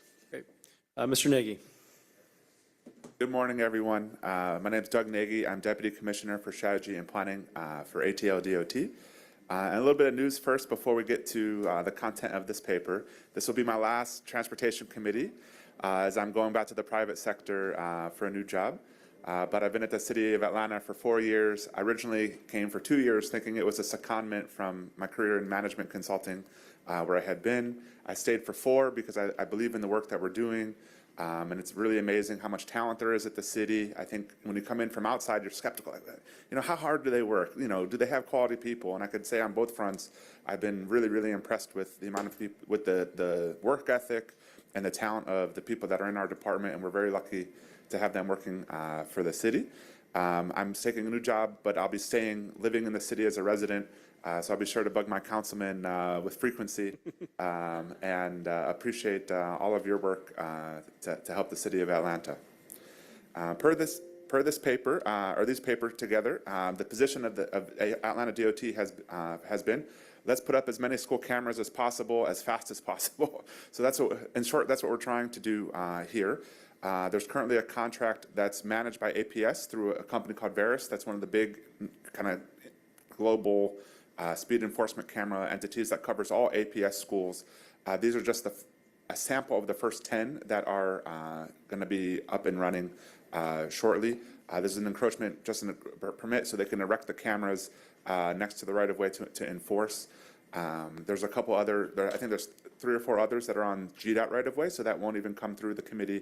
But this first batch is 10 schools for APS. We would love to see all of them have school cameras and protect our students. One of the things that will be coming up after this legislation in a couple weeks or a couple months' time is an update to what's called the State List of Roads. This is the permit that we get through GDOT and the Department of Public Safety of where we're allowed to do laser enforcement. We've worked hard. We've done about 180 traffic engineering studies to update our State List of Roads. It hasn't been updated since 2002, since the Franklin administration. And so this is a big opportunity to try to get every single APS school and many of the private schools listed and eligible to start the school camera process. So hopefully this is the first of many encroachment permits for school cameras that will be coming your way. So thank you, and if there's any questions, happy to take them. Great. Councilor Lewis. As a graduate of APS and Cleveland Avenue Elementary School, I want to say I appreciate y'all for finding the funding and negotiating this contract to get this going. And so I want to move. I want to be the motioner. Motion by Lewis, second by Farokhi. Please open the vote. The vote is open. I also want to say thank you for your service with the city of Atlanta.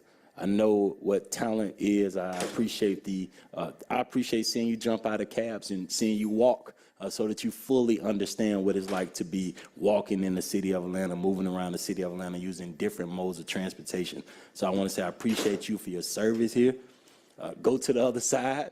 We're going to keep going, baby. This is Atlanta, baby. Come on, Commissioner. Let's get some new talent in. Thank you. Councilmember Juan. Mr. Nagy, I'm going to echo that. When I saw the announcement come through, it was very upsetting, knowing that we're losing a great talent. And while I've only worked with you for the last 15 months, I appreciate the support that you provided, not just to my district, but across the city. I know it's a great move for you, and congratulations. I hope you will keep tabs on us and bug your council member. But please continue to give us feedback and guidance on things that we can do better based on your expertise and your kind of perspective. So we'll miss it, but hope to continue to be able to benefit from it going forward. Thank you. To echo my colleagues, thank you for your service, and as your council member, thank you for holding me to account. But you've served under two commissioners now. You were with the inaugural Atlanta DOT, and you have, I think, shepherded us through some sticky situations and provided really expert analysis that has helped us make strong decisions. So a big thank you to you and your time here, and best of luck in your next venture. Thank you.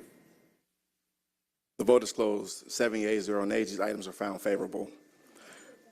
This takes us to item number 19, 23R 3421, a resolution by Councilmember Antonio Lewis requesting the mayor or his designee to install traffic calming devices on Sims Street Southwest, on McDaniel Street Southwest, from Rockwell Street Southwest to Roy Street Southwest, and for other purposes. The item will need to be amended. The amendment removes Sims Street Southwest from the caption of the legislation. I'll move to approve. Second. Second by Lewis. Please open the vote.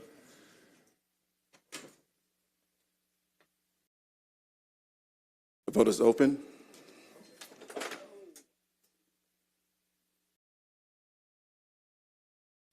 Will everyone please vote? The vote is closed. 6 yeas, 0 nays. This item has been amended.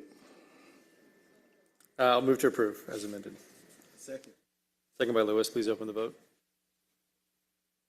The vote is open.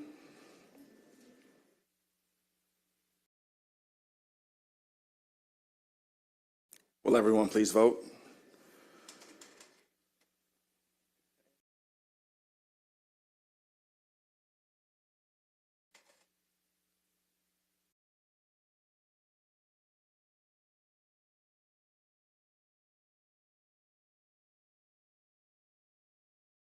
The vote is closed. 5 yeas, 0 nays. The item is favorable as amended. This takes us to item number 21, 23R 3428, a resolution by Councilmember Mary Norwood requesting the mayor or his designee to make the intersection of Trabert Avenue Northwest and Hawthorne Avenue Northwest an always stop control intersection, to request the Atlanta Department of Transportation to install an always stop at the intersection of Trabert Avenue Northwest and Hawthorne Avenue Northwest, and for other purposes. And the department requested that this item be held. Mr. Smith. Yes, Alan Smith, I was about to say interim deputy commissioner, I've said that a lot. Deputy Commissioner, ATL DOT, Maintenance Division. The reason we want to hold this paper is because Trabert Avenue already has speed tables on it. The intersection of Trabert and Hawthorne is a T intersection. Hawthorne is a one-way, so there's not a lot of conflicting traffic, and also there's a speed table right near that intersection. So an always stop really isn't warranted. We'd like to speak with Councilmember Norwood to see if, there's something else she's trying to achieve that we could possibly implement with, another approach. Great. I will move to hold. Councilmember Lewis. Second. Second. Please open the vote on the motion to hold.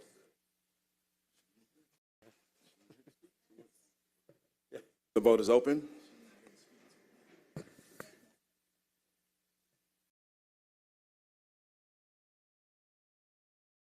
Vote is closed. 5 yeas, 0 nays. This item is held in committee.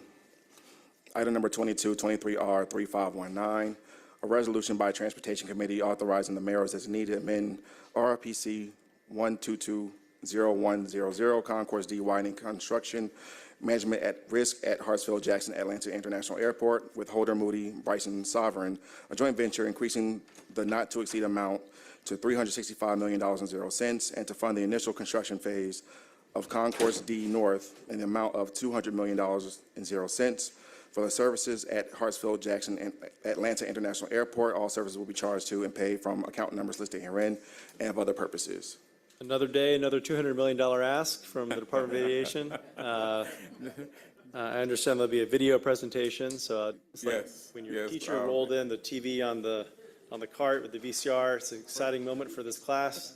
Mr. Smith, the floor is yours. Michael Smith, Deputy General Manager, Department of Aviation. As you said, this is one of our little ask for initial funding for the Concourse D widening project. I do have with me Frank Rucker, who is our Deputy General Manager for Infrastructure, who will want to show you a video to kind of walk you through that project. Please. Mr. Rucker, can you please introduce yourself formally at the mic? Franklin Rucker, Deputy General Manager, Hartsfield-Jackson, Atlanta International Airport.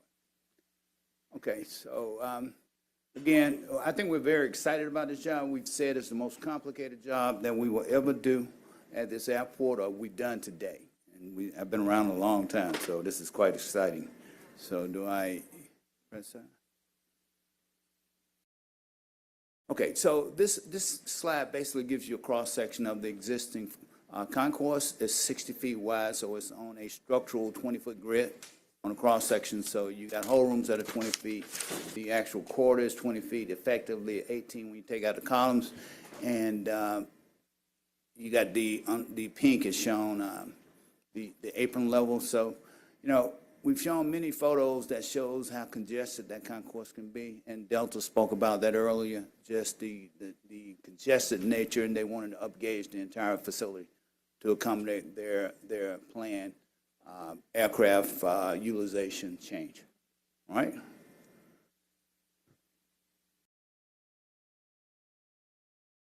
Okay, so just what I spoke about when you start looking at, I should have brought my glasses.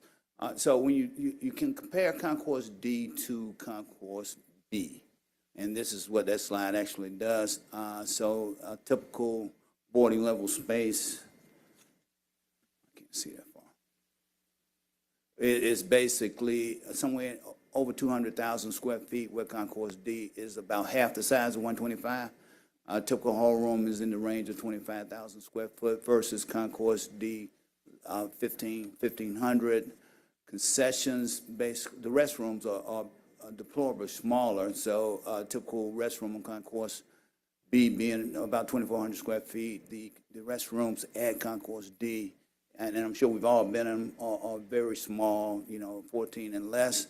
Concessions is grossly undersized, and basic circulation corridor from a 29-foot circulation corridor at B into effectively an 18-foot corridor at D.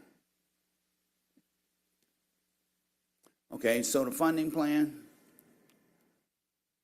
Excuse me, do you have a copy of this presentation? All right.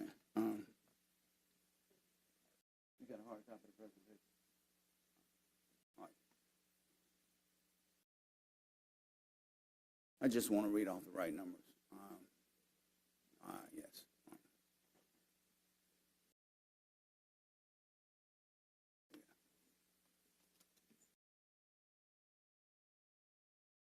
So funding plan, as said earlier, there's a $1.4 billion total project cost, which we've allocated $100 million to the expansion of the 3 gates that we'll talk about in the future.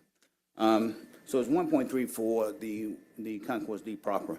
Design is about $75 million, construction $1.1 billion, and additional soft costs at $125, soft costs being the construction management, project management support, and general administration within the program management side of the house, including DOA staffing support. All right, so basically we will fund this from an incremental standpoint. So we've actually gone, requested the 165 early to start pre-construction and start some of the early enabling works, as well as the purchase of the majority of the steel. Now we're coming back for the 200, which is basically, again, moving the project forward, where we'll begin the initial vows for a lot of the long lead MEP items, the modular yard development, funding general conditions of the construction manager at risk throughout the February 24 time period. So that, and I just want to be mindful of the fact that, you know, in our construction management at risk process, we incrementally fund things as the design is actually completed. So we started doing the work on this concourse at, you know, actually we started about what we call schematic design, 30%. We've actually now, we're expecting, in fact, we did earlier package to do what we call the civil enabling work. So on the east side of Concourse D, we've already started the process to relocate sanitary lines and water lines. So that process is going quite well. We'll be doing that throughout the course of the year. Come September, we got to start looking at egress because once we actually start the modular system, we'll have to take away egress coming on the east side of the concourse. So we per code, you cannot take away that egress. So we actually had to, I'm gonna call it, displace it to the west side. So September, we'll begin that process to actually put the doors and stairwells to the west side of the concourse. So everything will be exiting west versus current east and west separation there. So let's see what else we got here. A nice video. So the architectural rendering of Concourse D, you can see how bright and wide it is. One structural column in the whole concourse versus currently you have 5. And a smaller cross section. 18-foot height for a clearance and a border. And basically on the same 14-foot glazing windows that we have on the concourse. All new building systems, those complete rebuilt boarding level. This is interesting because if you read the article today in the AJC, it's talking about the modular construction, so this kind of gives you an illustration of how we're going to do this. Whether you're in the office or connected from home, Staples has the supplies you need to adapt. So in the modular construction, we'll build the steel frames and some of the MEP components, cladding, et cetera. And then we'll move what we call the motorized self-propelled vehicles, you know, which is a process they actually used in Dallas for construction of their recently expanded concourse there. So we'll pick that frame up. I think the first frame will be 30 foot by 192 feet. So these are massive modules that we actually will be taking across our airfield. So accessing from the mod yard to a taxiway. You know, the taxiways are designed and constructed at 1.5% maximum gradients. So they're fairly flat, but they do traverse quite some elevation. So you got to kind of be aware of that. So we had to plot out the right course to actually move these vehicles. Now, these things, you know, will basically move in all directions, but you still don't want to be going too far, you know, a heavy gradient to do this. All right? So this is actually showing as you're coming down the apron, which is basically flat. All right? And then the modular units will slide into the side of the building. Now, before they do that, we will have to get out and do all the foundations, and we'll set this modular component on the foundations. So we'll start the foundation work January of 24, where we'll do deep foundations in order to basically get prepared for this. This is actually somewhere in the May, June timeframe when we actually start doing this work, the actual movement of the first module. So we anticipate this to be a fairly fast process to do, you know, so you'll move multiple modular units. I think it's 10 units that you actually have to move in place once you actually get, so phase 1, 8 gates out. We'll make those 8 gates operational. Then we'll actually move to the north side of the building. We're going to extend the building by 288 feet.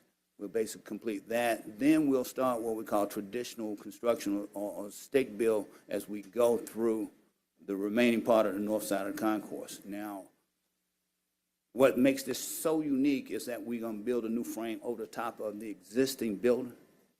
And once we get it dried in with the roof, you know, so we don't have any leakage, we will begin to actually saw out the top of the existing building So we're gonna do select demolition down to the boarding level floor. So, basically, we'll basically drop massive pieces of concrete, slide them out the side of the building, put them on trucks and haul them out. So it will be quite a process to do that. Okay. All right. All right. Thank you for the presentation and the video. It seems like a fascinating engineering feat, and we look forward to seeing how it progresses, and hopefully it progresses on time and on and under budget. Councilmember Lewis. And I second that. That looks like an engineering masterpiece. Will this help? I know recently we've been seeing a lot of airplane crashes on the tarmac. Like recently, 5 days ago in Austin, in which we had a American Airlines worker that was hit. Will this help us stay ahead of that curve with the bigger planes coming in? We've been. I think, from operations at Hartsfield-Jackson, we got a very good track record of maintaining, operations. There are incursions, and Tom, Thomas Hawking, maybe you can come up and speak to that. But for the most part, we are very coordinated on movements of something like this across that airfield. So just like we're kind of updating you in our meetings to actually plan this whole activity, we've already begun the process with our airside ops team. So everybody at the department is one team, lockstep, in basically moving this project forward. So we have to begin the coordination from day one. Tom Nasolki, Assistant General Manager of Planning and Development. Safety is always job number one when it comes to construction. And so every time we do a construction project, we always analyze it for safety and possible risk. On this particular one, we've already started work. We're off to a good start. But yeah, as Frank was describing, with the modular, the work of the modular yard and bringing those units across over to Concourse D, for example, that entire south airfield will be shut down. Frank didn't say that the speed of these mod transporters is 1 mile an hour. So, I mean, they go very, very slow. So we shut down the south airfield. The ramp will be shut down just to let this thing come in. This has been thoroughly analyzed. In general, the project in and of itself doesn't do anything to degrade safety. I'll put it that way. It's not going to do anything to improve safety per se either. But everything we do, safety is always front and center. Thank you, and thank you again for the report. Councilmember Ramos. You ready? Yeah. Oh, yeah. You actually, my question was more about time. I do know I have seen things planned out there. So the prefab will actually take place on the south side of the airport? Yes, it will. Basically, it's west of current South Cargo. Basically on the west side of what the dual taxiways that actually go to the fifth runway. Okay. And you say we will actually start in 24? That's actually moving the units. So what we are doing right now, in September, we will begin the fabrication of the modules, right? But in January 24, we actually started to work on the foundations to accept the modules. So, and we'll probably begin to move those modules mid-year 24.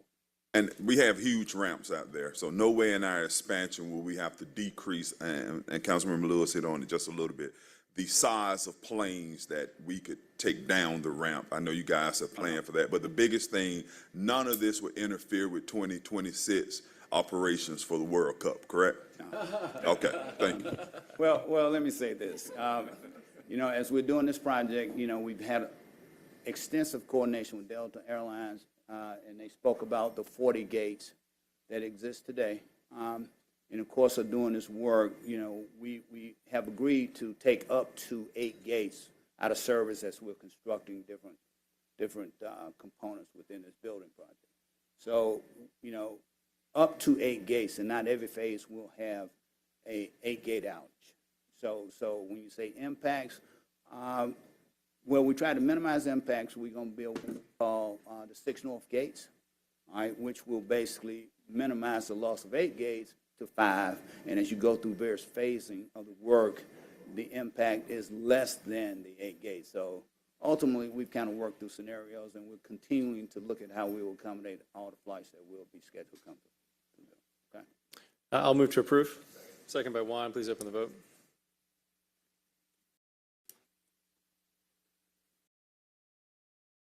The vote is open.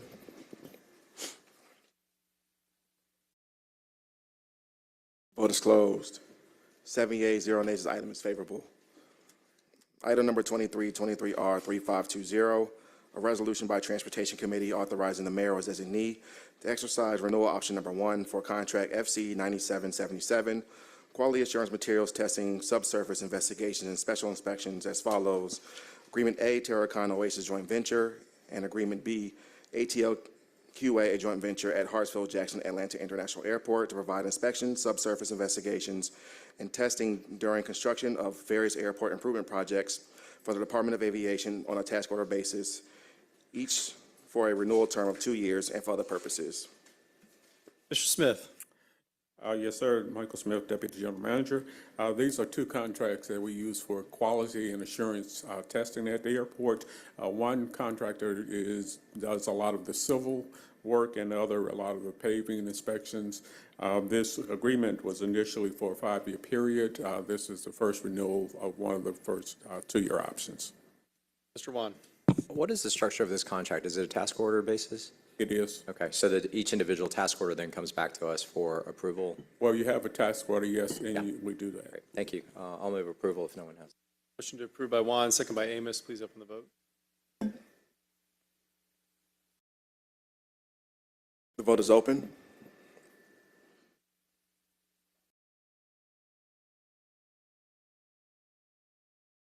Vote is closed. 6 yeas, 0 nays. This item is favorable.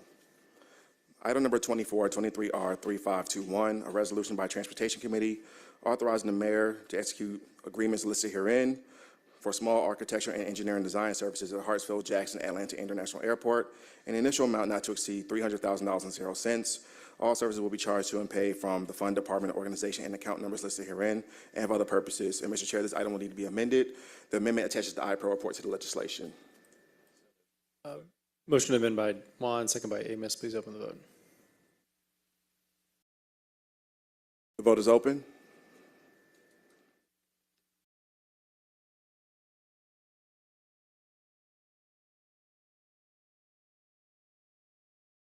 The vote is closed. 6 yeas, 0 nays. This item has been amended.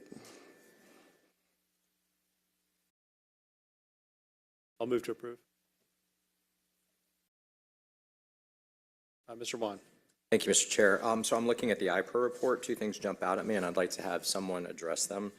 First one, under conflict of interest, during solicitation and evaluation phase of this procurement, a proponent offered an evaluator an invitation to attend lunch at an Atlanta steakhouse. What happened? What was the resolution of that, please?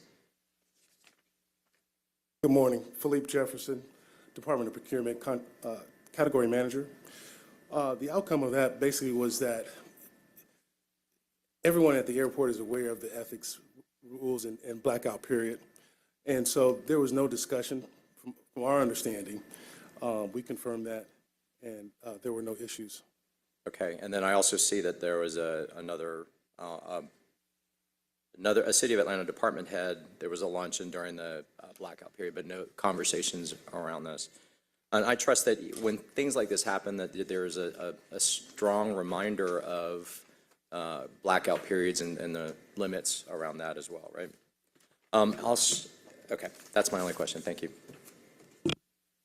We had a motion by Farokhi, second by Overstreet. Please open the vote. The vote is open.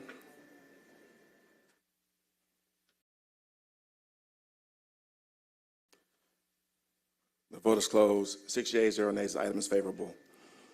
Item number 2523R3522, a resolution by Transportation Committee authorizing the mayor or designee on behalf of the City of Atlanta to establish and implement an air carrier incentive program at Hartsfield-Jackson Atlanta International Airport to provide an incentive to increase international passenger and cargo flights in the amount not to exceed $6 million. Over a 5-year period, all services will be charged to and paid from account numbers listed herein and for other purposes. Mr. Smith. Yes, sir. The department would like to institute another air carrier incentive program. The last one we had ran from 2014 to 2019. We will be pursuing new international passenger and cargo service,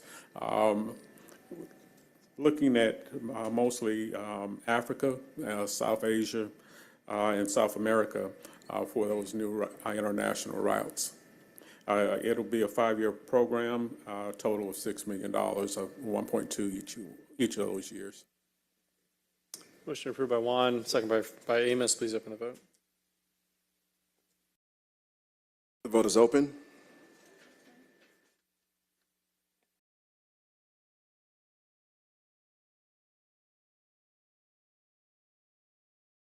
The vote is closed. 6 yeas, 0 nays. The item is favorable.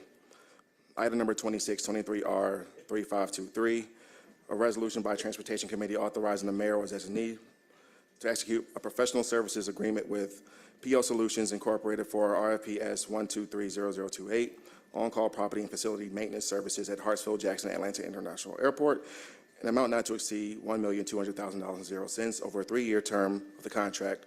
All services will be charged to and paid from account numbers listed herein and for other purposes. And Mr. Chair, this item will need to be amended. The amendment attaches to the iPro report. Motion amended by Juan, second by Faroki to attach the iPro report. Please open the vote. Vote is open.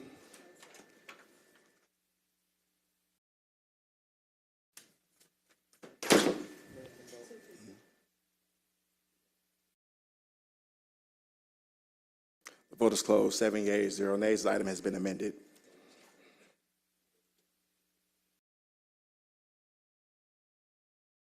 Motion approved by Juan, second by Faroki. Please open the vote as amended. The vote is open.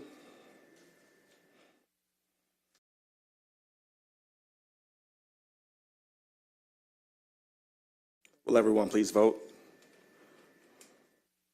The vote is closed. 7 yeas, 0 nays. The item is favorable as amended.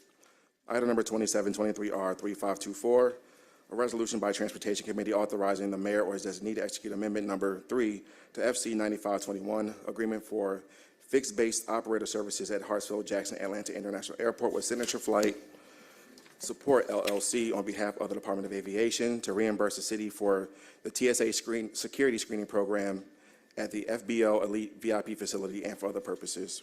Mr. Smith. Yes, as you know, the city has a FBO that's operated by Signature Flight Support.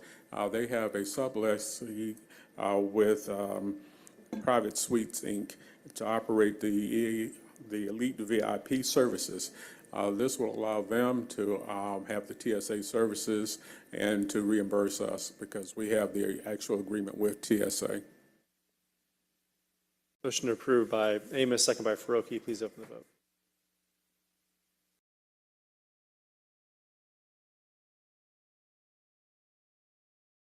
The vote is open.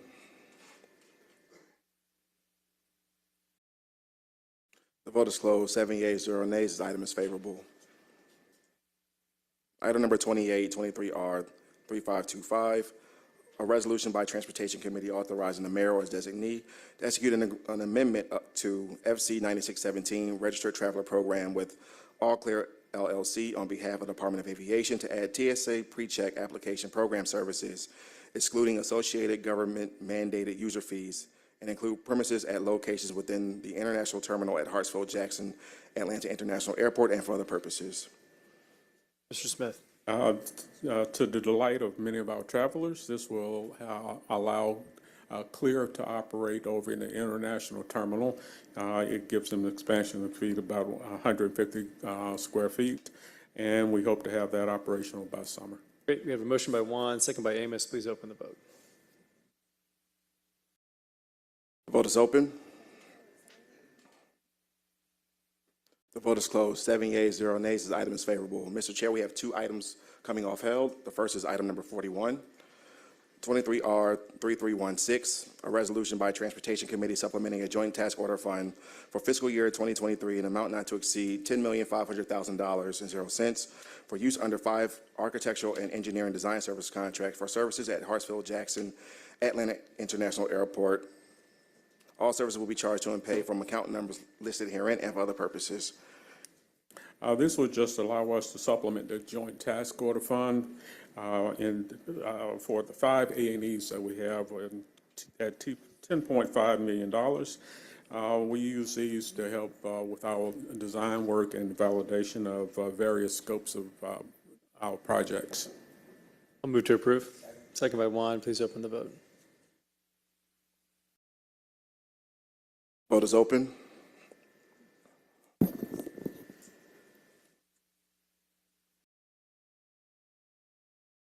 vote is closed. 7 yeas, 0 nays. The item is favorable.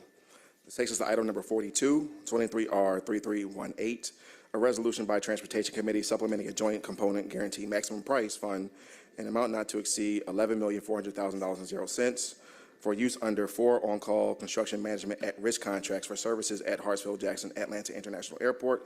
All services will be charged to and paid from account numbers listed herein and for other purposes. Mr. Smith. Yes, we have two components to this particular paper.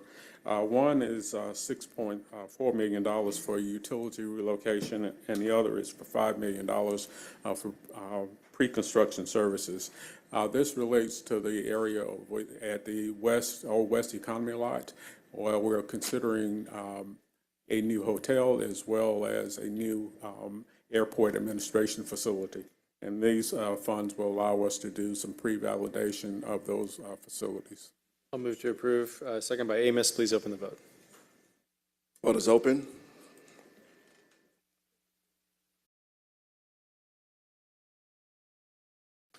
The vote is closed. 7 yeas, 0 nays. The item is favorable. Mr. Chair, we have one more item. It's a walk-in. That's not a walk-in. Would you like to read it in? Yes. Please do. Elms ID number 32515, a resolution by Transportation Committee, a resolution requesting that the Georgia General Assembly and the members of the 118th United States Congress pass laws which mandate the maximum length of time that freight trains are allowed to block a grade crossing and for other purposes. Do we need to read the entire paper in since it's no? Okay. Councilor Waits, I believe this is your paper. Would you like to speak to it? Thank you, Mr. Chairman. I received communication from the president of the historic Hunter Hills community, which I believe lies in District 3. And in that communication, which all of you now have, it details a lot of the challenges that this community has been facing for years. It's my understanding that they've reached out on multiple occasions to meet with the railroad giant CSX. To no avail. They have asked for simple things such as a train schedule, to not blow the train whistle between the hours of 11 p.m. and 6 a.m., which I find reasonable. Significant debris on the railroad tracks. There's a drainage issue at one of the crossings. And then they also detail a number of blockages that have occurred as egregious as 10 hours at the Hunter Hills and Chapel Hill intersection. There are several dates that are detailed here. And so what it is that we're simply hoping is that we can provide this community with some relief, and I'm referring specific to the Hunter Hills community, Dixie Hills, Adair Park, as well as Oakland City, which abut the District 12 communities. I don't believe that the things that they're asking for is unreasonable, and I think we all have to be good stewards and be good partners. To Councilmember Norwood's point, we will be asking for a meeting to discuss some type of mediation in terms of how we can meet in the middle. I understand the significance of the role that CSX plays in our community and throughout our state. But I do believe it's important that they are good neighbors and good partners. And based on the communication that I have received, they have not done that. And so it's my hope that we will continue discussion on this and put some relief to the community that has pleaded for years with this institution to correct some of the challenges that they've been facing. Thank you, Mr. Chairman. Thank you. We've had similar challenges on the east side with CSX. It's an uphill battle because railroads wrote the railroad laws 150 years ago or so, and they largely have carte blanche. Mr. Lewis. Oh, you don't. Take it up. Would you like to make a motion? Yes, sir. I'd like to make a motion that we move this on condition that we have a conversation with CSX to give them the opportunity to address some of these concerns. It's my understanding that the president, as well as others, have requested multiple meetings and have not yet had that opportunity. To your point, sometimes the arms are down and there is no train crossing. And I think that that is a level of disrespect to those who reside in the community. And thank you again. I would just ask, if we're going to move it forward on condition, is it better just to hold it while those conversations are had? Because if we move it forward today, it's going to go before full council on Monday. Okay. So if you're okay with it, I would suggest a motion to hold, but I'd like to support a motion to hold. Thank you. Second by Norwood. Mr. Norwood, you're next up in the queue. Do you have comment? No, that's enough. Terrific. So that motion to hold by Waits, second by Norwood. Please open the vote on the motion to hold. Vote is open. The vote is closed. 7 yeas, 0 nays. This item is held in committee. Mr. Chair, that concludes our legislative items for today. Ms. Overstreet, closing remarks. Sure. Couple things. While we're holding this paper, are we going to have conversations with whom? CSX and who else? The community has been encouraged to come in and give specific details and comments. They're also going to bring in a log with footage where they have detailed that the arms are often down and there is no train crossing. Got it. And these long, lengthy trains that sit for hours, creating the need for the community to detour. In fact, I'm sure Councilmember Amos is very aware of some of these challenges that we're facing. So we want to make sure that we have stakeholder input and to give each side the opportunity to speak to these concerns. So, Mr. Chairman, I'd love it if a representative with the organization could come and visit with us. So guess what? That's what I was getting ready to say. Why don't we have someone come in and speak with us? Because I'm really not sure that this is a municipal paper, but I would love for us to figure out, exactly the pathway and what we should be doing. Also, a paper like this, does it go to Finance Committee at all? Well, this particular Is it a paper is referral kind of simply paper? urging, ma'am, Mr. My I understanding is that apologize. if it were to come out of this committee, it would get referred to FEC, correct? Well, it's also simply urging the General Assembly because I don't believe we have the authority to. Right. And that's what I'm saying. It's a federal issue. It's not municipal, but does it still go to both committees? Yes. Got it. Okay, so now I'm ready for my closing remarks. Okay. Wait, before you do, Mr. Amos, is your comment on this paper? Yes, it is. And thank you to my colleague for bringing this forward. This is an ongoing conversation that the community has been dealing with over 30 years, believe it or not. But it is an ongoing conversation that I have had with my colleagues that we actually brought up yesterday in public safety. But it's also work that we're doing on the national level with the National League of Cities as well, in which our conference in D.C., we actually had high-ranking railroad officials to actually sit with members of the NLC constituency, and they will be here in November. National League of Cities will be here in November. So it is an ongoing conversation that we have actually got our national elected officials. Also, often Warnock is actually very interested in what is going on right here in Atlanta because it's taking place all over the country. So I do have a closing comment, but I wait to that period. Okay, Miss Overstreet. Thank you, colleague. That's so nice of you. Thank you.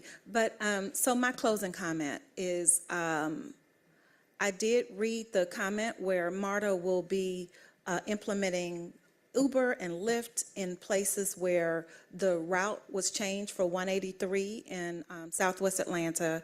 My ask at this point is that the placards are changed in order to say details about how anyone that is usually standing at that stop is supposed to take Route 183, the same way that it was displayed that route will be canceled. It also needs to display how they can use the Uber and Lyft option at this point. So that is my ask. All right. Thank you. Mr. Amos. Yes, very quickly, ADOT. I just want to say thank you. Last year, before I got on the committee, I introduced a paper. My constituents was just upset about the permit parking process in Vine City, and we asked for different signs to be put up, and I was in the neighborhood, which is actually my neighborhood for full disclosure, and new, beautiful, no parking doing stadium events. We're doing events because we worked on the wordings as well. So I just want the public to say thank you.